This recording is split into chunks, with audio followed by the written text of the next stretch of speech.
So good morning. Today I'm going to make a short video, or probably a long video, about route choice for commuting or for just general cycling. First I'm going to start with my bike. As you can see, it's rather muddy.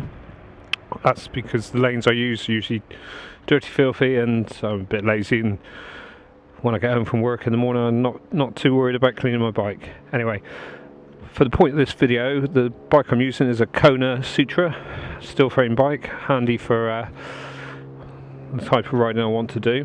Run Shimano 105, which is sort of standard I like to use on a bike. I use full mud guards. As you can see, the bike's muddy.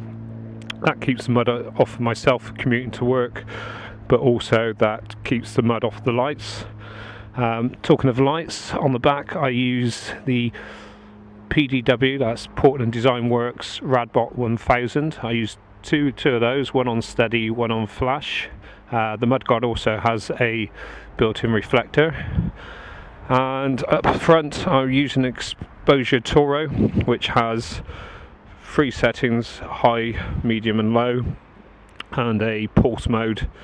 Generally I just use it either usually medium or low, high for descents, but usually medium or low on the road. The good thing about this light as well is it has a little indicator on the back to tell you how far charged your battery is. So it's green, plenty of charge, drops to amber to warn you it's getting low, and then red to let you know the end is sort of imminent.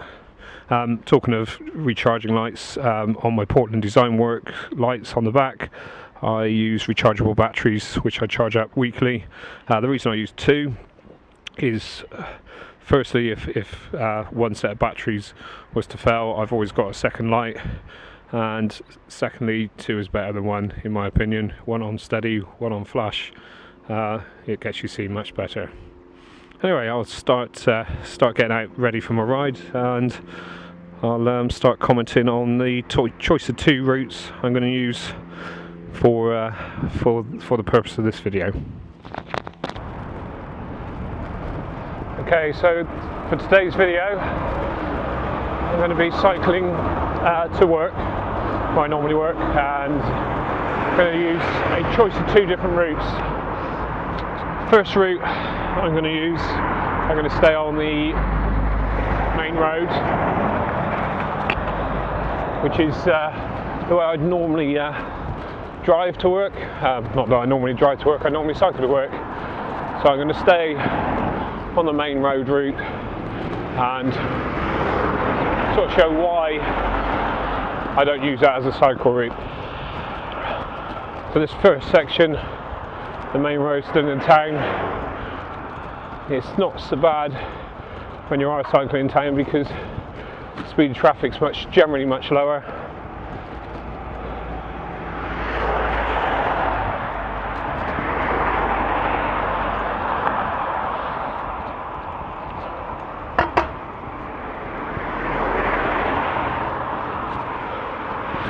And this section of road I've got to use regardless to get to the point where I have 2 choices of which way I wish to go.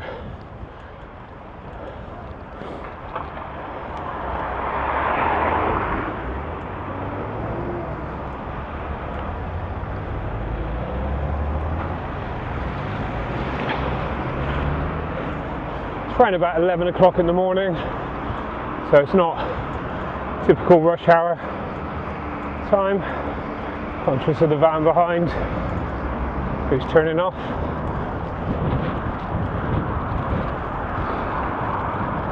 So like I said, this section of road is what I normally have to ride. Conscious there's a lorry coming up behind,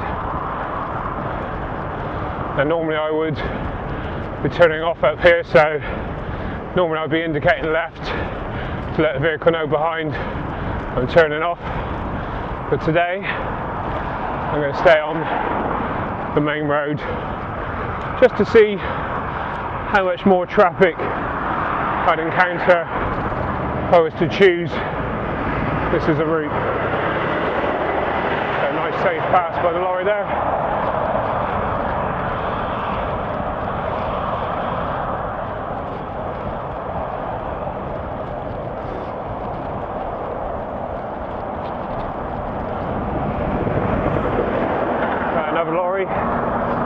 straight away. This is quite a busy road.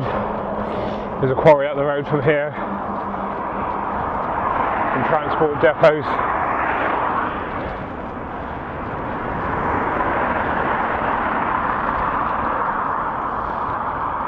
Obviously we're not in rush hour traffic. In fact, this should be relatively light traffic.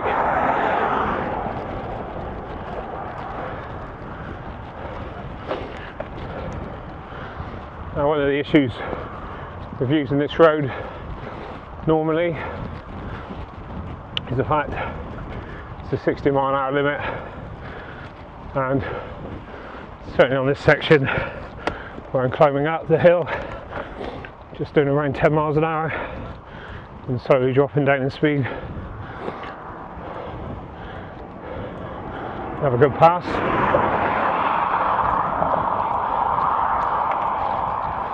Obviously the speed of traffic passing on here is quite considerably more than what you'd get on a country lane.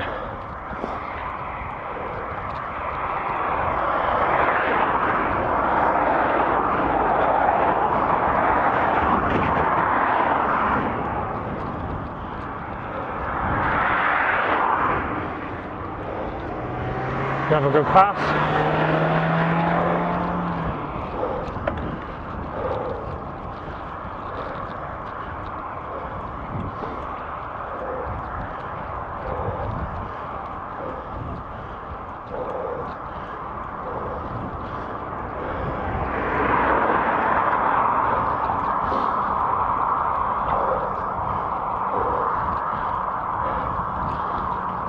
So we've got another lorry approaching and a car approaching ahead.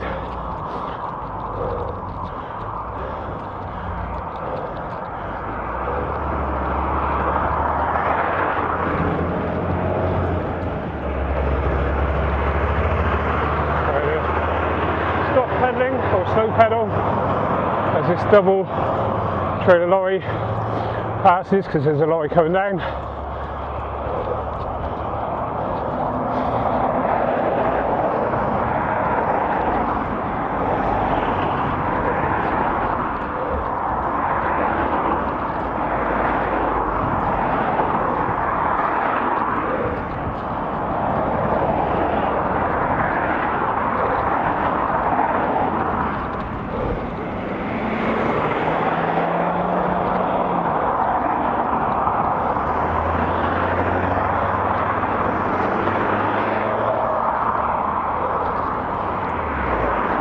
Close pass.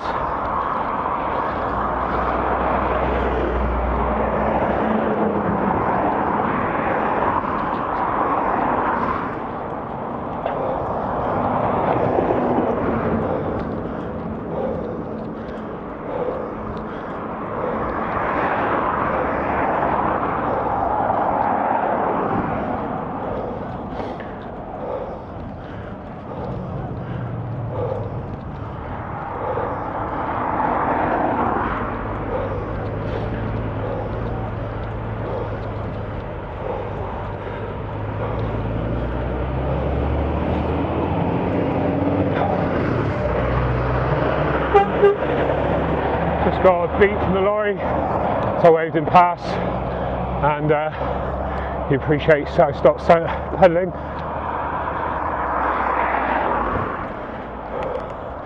Again, this is not rush hour traffic. This is around about 11 o'clock. And traffic's going to be light. It's a bit closer than most people may like.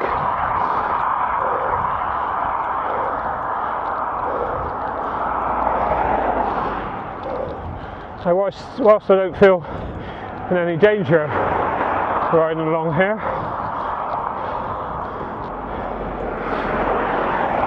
it's certainly not as pleasant as using my usual cycle to route work.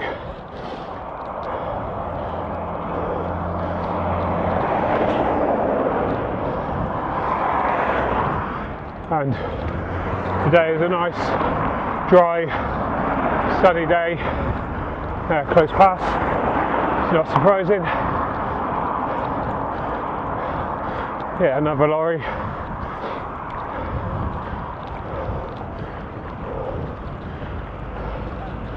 Again, another reason why I use a mirror, so I can aware of what's happening. Even when people pass me close like that, I'm totally aware of where they are.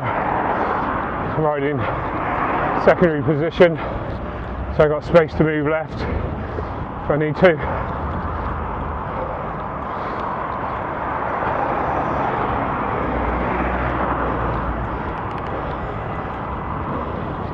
So now conscious I'm actually creating a bit of a traffic jam, you know, and this is in quiet periods.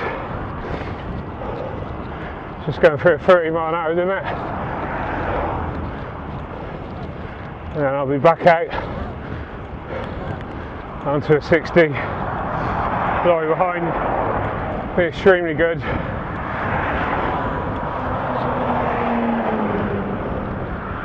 Hopefully you'll come and overtake now. Amazing, just put my hand up, say thank you.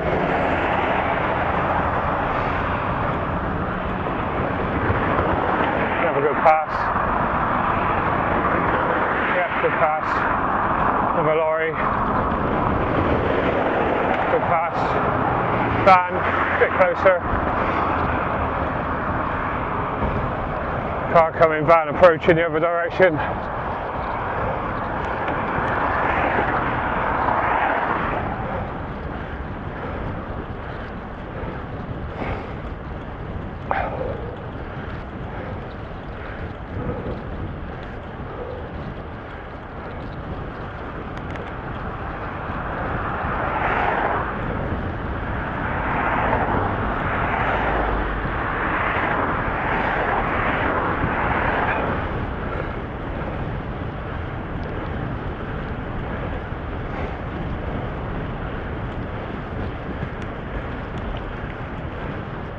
Car's probably going to overpass any second. There you go. As you can see, there's a little bit of a queue. Cars building up behind me.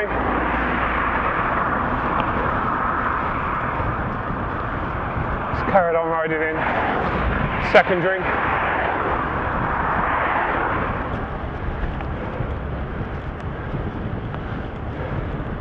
Riding primary on this would be an overly strong position, given the width of the road. A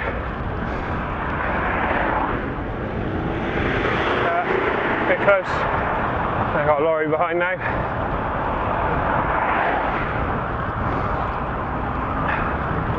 So we're talking towards the corner. Not the best of cut passes.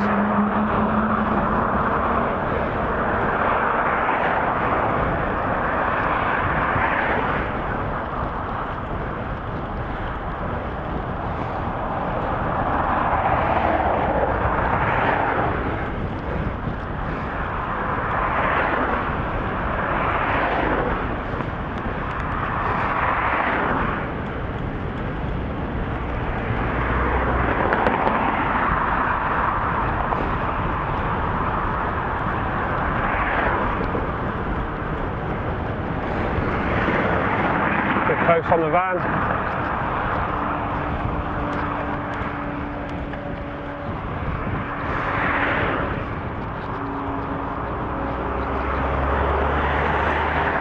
Just going to indicate I'm turning left.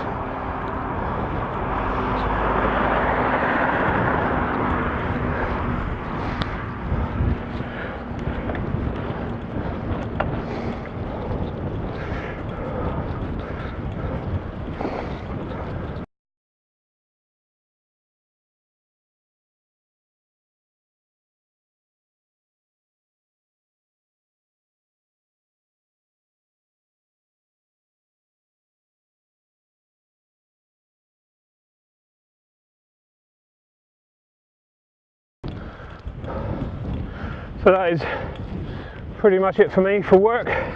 If I were to choose the main road, it's just gone 11 o'clock in the morning, Monday morning. can imagine what that would be like during rush hour, in the dark, with people trying to get to work on time. It could be a lot worse. So 3.2 miles, the distance going that way.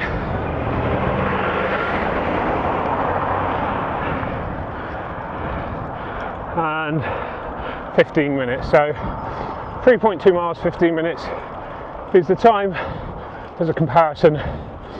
But what we also compare is the amount of cars and lorries that pass me on that route.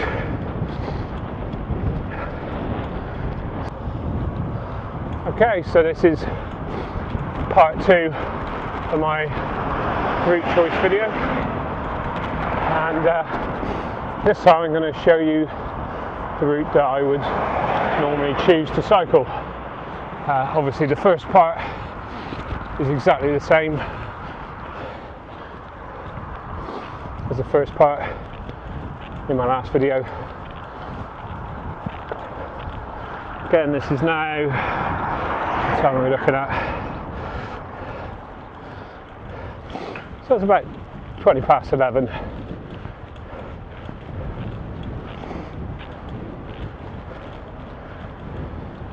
So again, just leaving the town where traffic's generally slow, but can be quite busy. Riding is secondary. He's going to sneak past, close, but again, using the mirror, totally aware of where he is.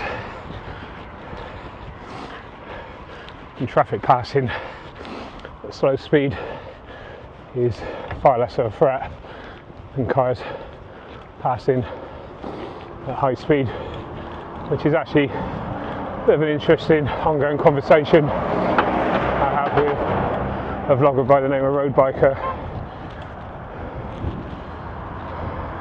Saftey's speed, well, in my opinion, it's the speed of the pass, which is more dangerous than the closeness.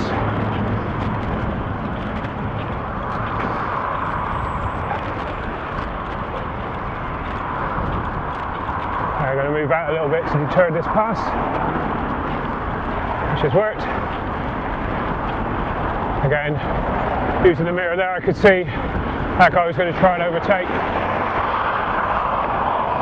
as traffic approached, so I moved out and he backed out of the pass, hence why I'm called the mirror guy. So now I'm setting off on the route I usually use, and you probably see at the end of the road is all the traffic that was on the road I used originally. So that's the sort of traffic I'm avoiding by promoting different route choices, or better route choices.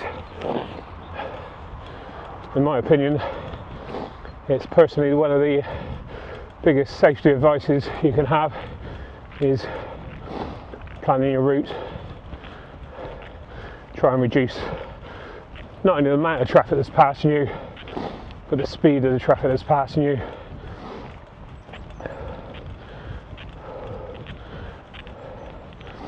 And that's why rural roads is where the majority of, or a high proportion of, cycling deaths occur, despite the lower number of cyclists out on the roads. It's that differential between car speed passing a cyclist.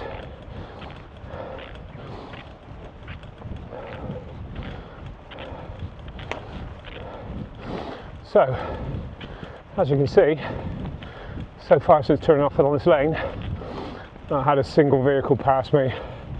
Now I'm away from the main road, I can hear more, I can control this road more. You know, if I physically ride in the centre here, it's impossible for a car to pass. Equally, I'm not here to hold up other road users and often when I do see vehicles behind myself approaching, I will take advantages of gaps like on that you just about to see on my right. I'll indicate, pull over, so the gap on my right there, I'll pull in and let the other road users go past.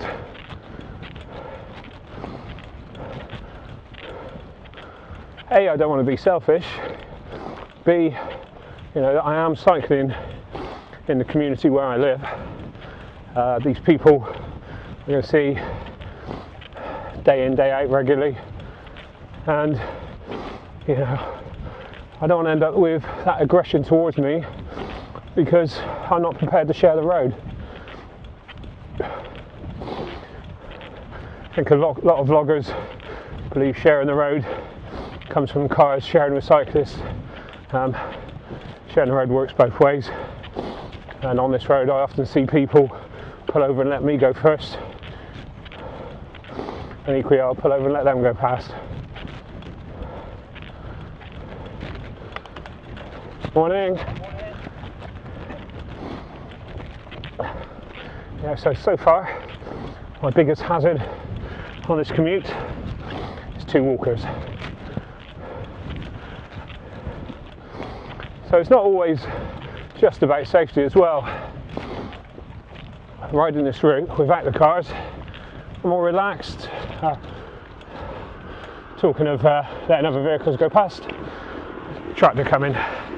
So I'm just going to pop myself up on the verge, let the vehicle go past, clip in and start off again.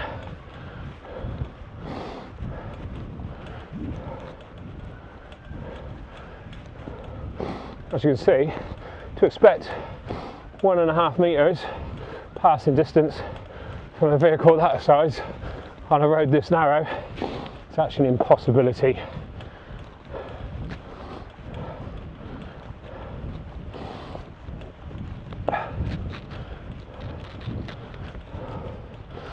So, to recap, so far I've had a tractor and two walkers.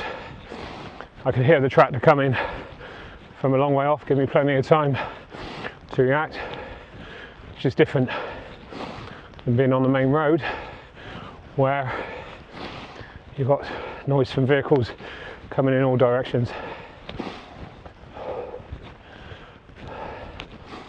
Of course, I'm going to get some vloggers say, well, it's okay, you don't live in London or any other large city. But the point is, on this route, I've got two free road choices really, and one potential challenging off-road route. But in a city, over a 3-mile stretch, you're going to have countless route options. You know, I'll if you have a look and put up 2 maps side by side, and if you look, you can see how many more route options there are in a city than there is in the countryside.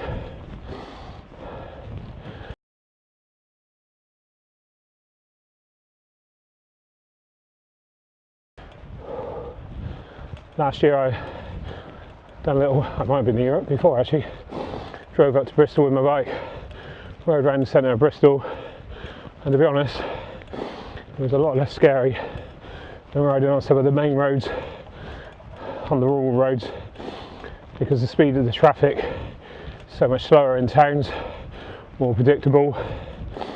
There are also cycling infrastructure within Bristol, something we don't have really any of here in the countryside. My route to work doesn't even incorporate an advanced stop line. Not that I'd use an advanced stop line in free flowing traffic, but yeah, you know, we don't have don't have the cycling infrastructure like people have in towns, and you know, certainly over the last few years there's been vast improvement to a lot of that infrastructure.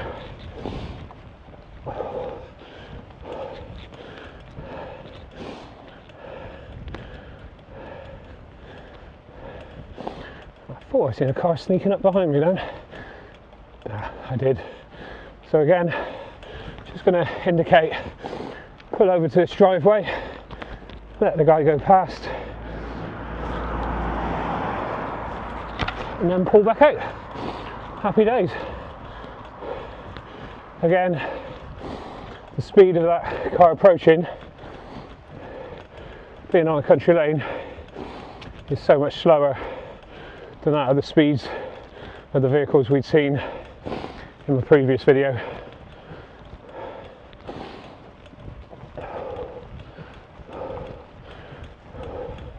And again, going back to the aspect of using quieter roads, they're more enjoyable,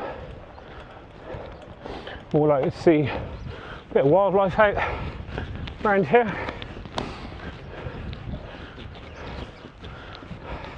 There are downsides. They're generally muddy. I can cope with that. I run mud guards. Potentially more likely to get punctures. Again, can cope with that. Use short road tyres with extremely thick puncture protection. So the amount of punctures I get is minimal.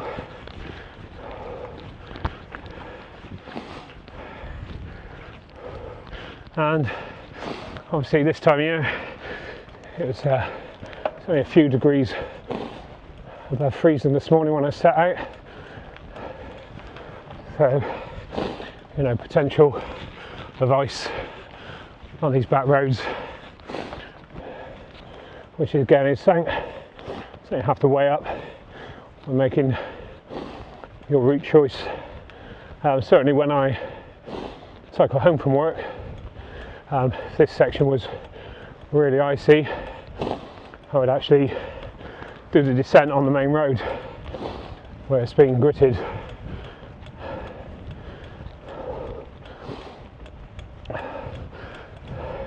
That's because obviously at descent speed, greater speed of coming off, and also if you're descending on a faster road, you're spending less time on it. And I've certainly got a few routes. Route choices I make are based on gradient. So some roads I will only use in certain directions, because at slow speeds you're much more vulnerable, less agile as a cyclist to be able to actually make an evasive manoeuvre if you need to.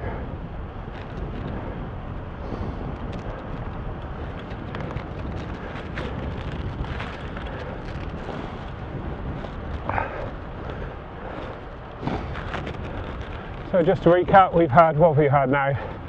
2 pedestrians, 1 car that came up behind, I moved over, let them pass, 1 tractor which took out the whole road coming towards me. I stood on the verge, they went past. Happy days. Be interesting to see the amount of vehicles difference that pass in the 2 videos. And again, this isn't, we're talking just 11 o'clock, just gone 11 o'clock time of day, when roads are generally quieter. Although that said, you know, this route here doesn't get much more busy than what we've seen today. The next section is a little bit more used.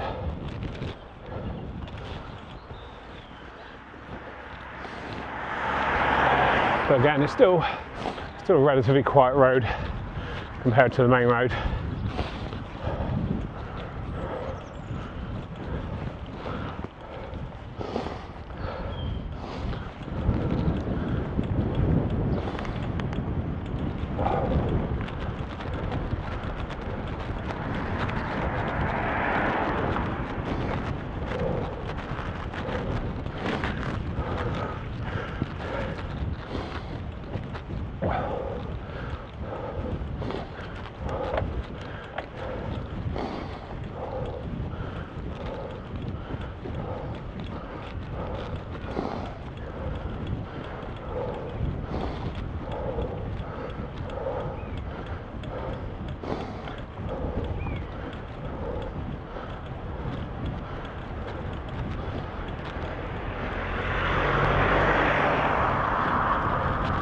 So I have one more car pass, one car coming the other way.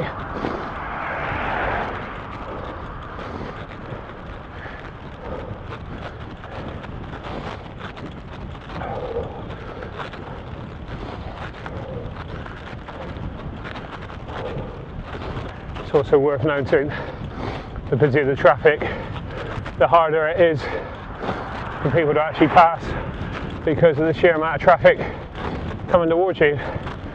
So if you're on quieter roads, the traffic coming in the opposite direction is quieter, which gives the motorists who are passing more opportunities to pass safely.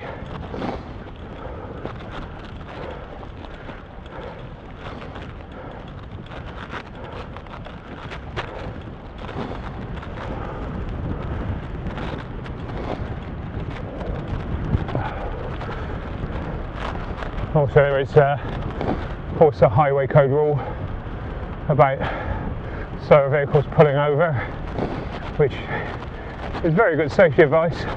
Not much for yourself, but for the traffic in that queue, because whilst wrongly someone overtaking stupidly because they're late is wrong, the highway code is well aware that's what's going to happen. And from driving now for 31 years, I've held a full license for. From 31 years of driving experience, I know people get impatient when they're held up and they do stupid things. And no matter what legislation's in place, you can't change human beings from being human and becoming frustrated. Biggest problem we make as humans is judge people by how we behave ourselves or act ourselves.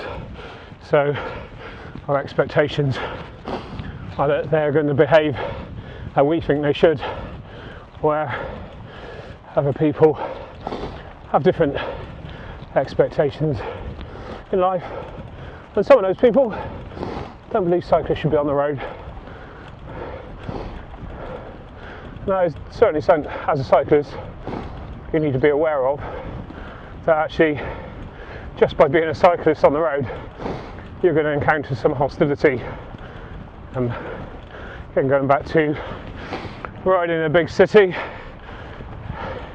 if I'm riding next to a completely empty, serviceable, segregated cycle lane and somebody beside me gets arsey, something I'm going to expect, because I understand that some people believe cyclists should be in the cycle lane.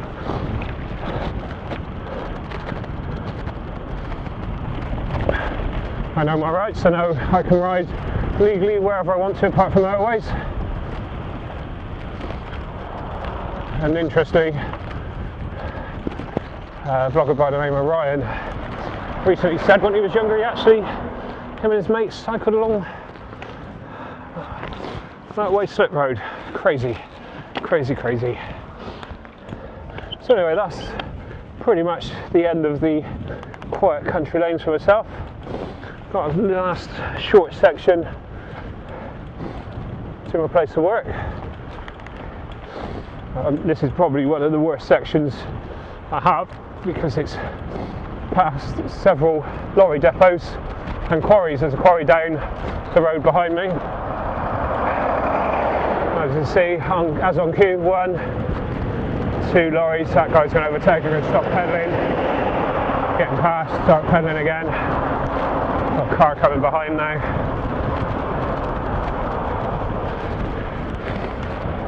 It's all lovely and manageable in the light with a mirror.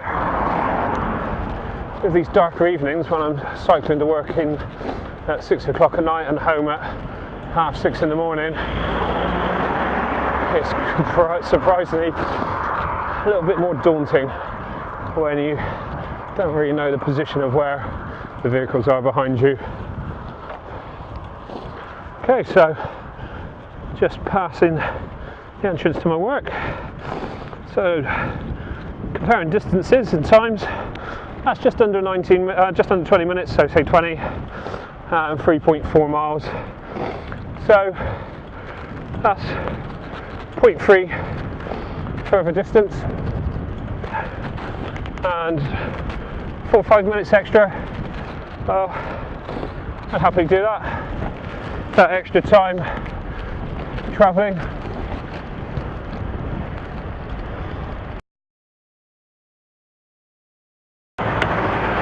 Okay, so I'm actually going to turn off here. I'm going to do a little bit of a bonus video.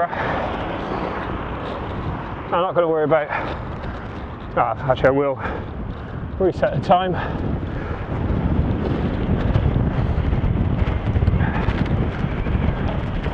So, in discussion with another vlogger about route choice, I'm actually going to ride, or attempt to ride,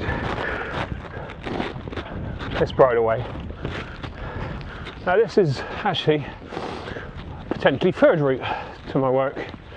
However, it's not really a viable option to use day in, day out. Certainly on a road bike, it's probably not going to be the best because I'm not going to have much traction. Not this time of year anyway.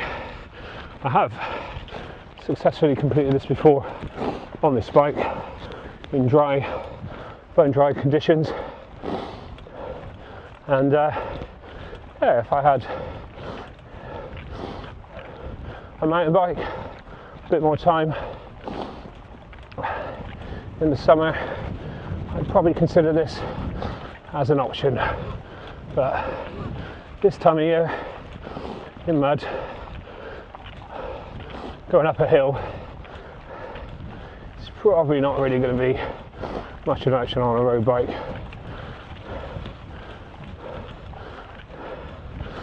Sometimes might get lucky, might be able to pick a few good lines. Because my fitness is probably going to be next to the tyres. My fitness is going to be the thing that's going to let me down the most.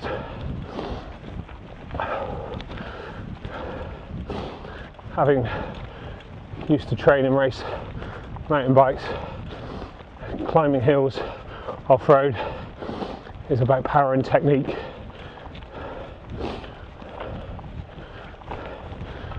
But whilst I've still got the technique, I would say, I haven't got the power.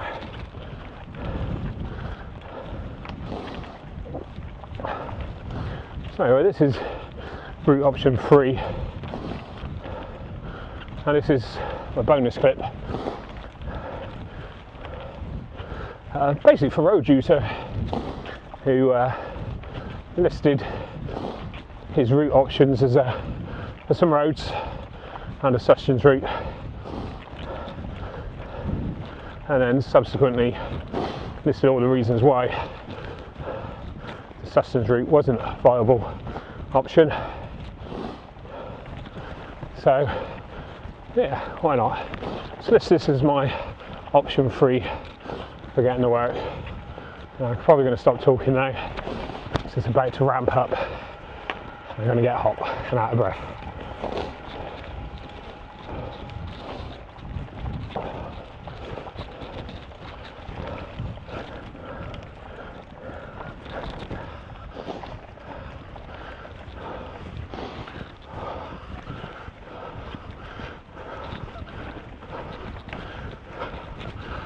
Already losing traction on slick tyres.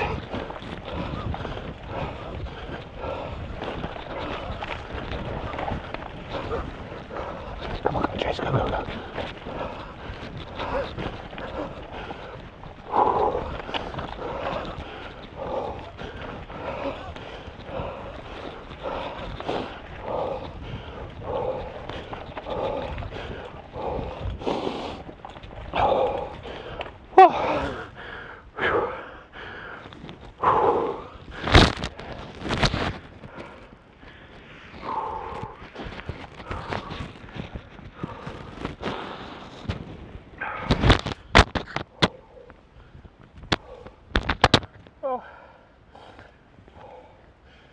don't think that's a bad effort.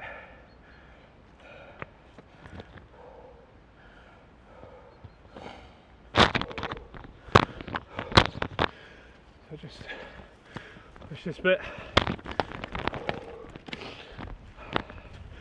Yeah, it was definitely my lack of fitness.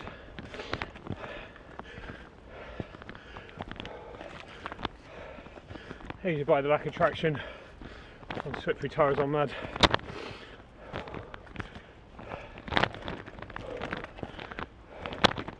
It's a mountain bike route though. This is a potential option all year round. Just got to accept you're going to get muddy and you're going to arrive at work sweaty.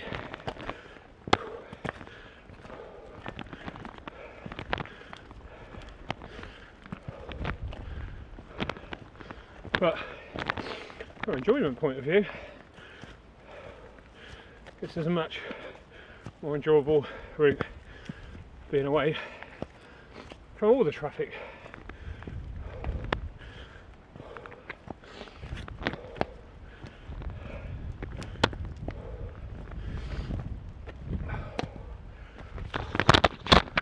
Don't know how much of a view you get from the camera, but starting to make a bit of height gain, and it's actually levelling off a bit now. I'm slowly catching my breath back, so I think it's time to jump back on the bike.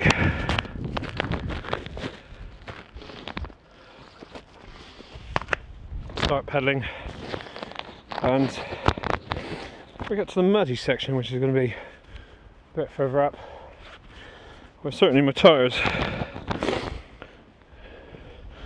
are going to be the issue, more so than my fitness.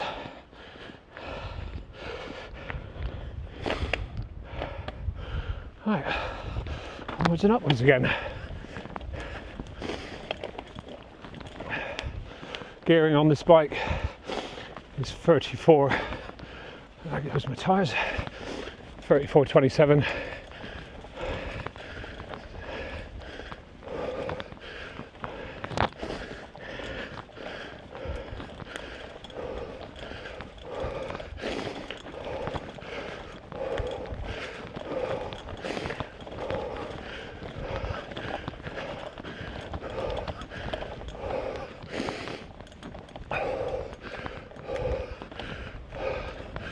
Obviously, if you're going to be choosing to use off-road routes for commute, you need to be prepared for journey times changing depending on the trail conditions.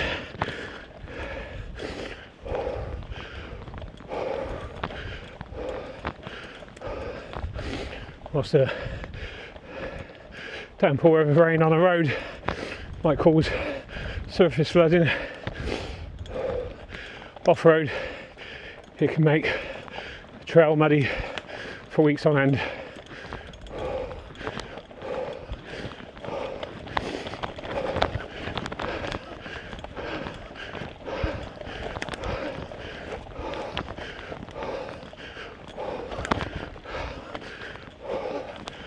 Oh.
cool.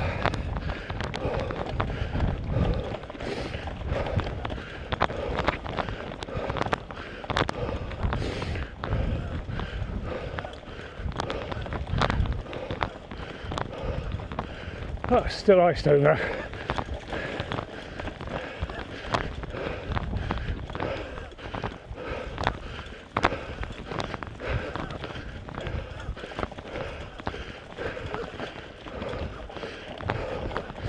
Losing a bit of traction on road tyres there.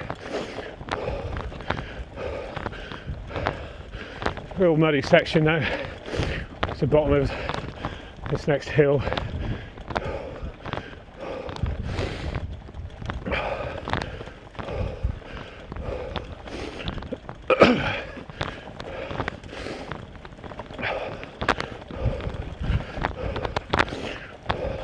And some of the joy sometime of off-roading, you do have to get off, push or carry your bike. But on this section I've not had one single car.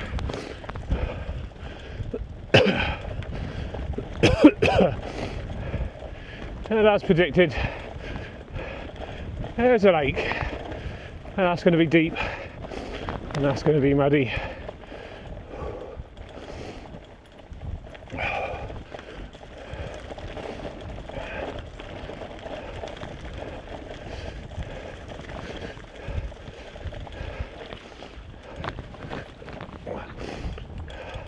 So we did a sensible thing, carry my bike. Let's get a wireless microphone.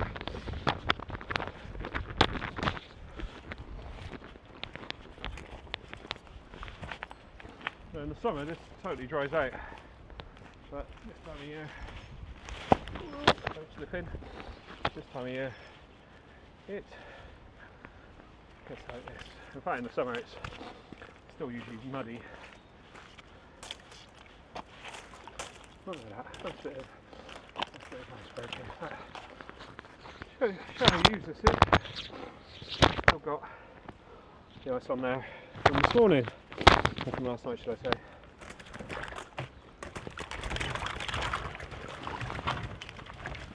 Like, steady yourself through.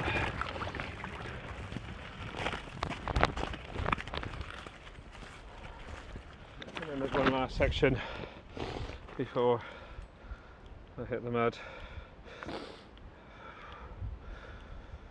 So, well, that took me 11 minutes just to clear that section. So if I took the main roadway, I'd be almost there by now. I didn't even reset this from the start. In fact, distance wise, that's 1.3 miles, but it is uphill.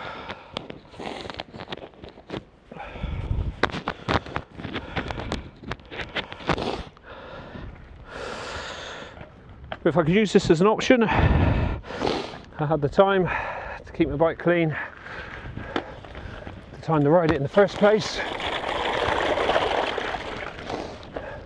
and yeah, I certainly use it. Maybe not every day, but yeah, nice bit of fun.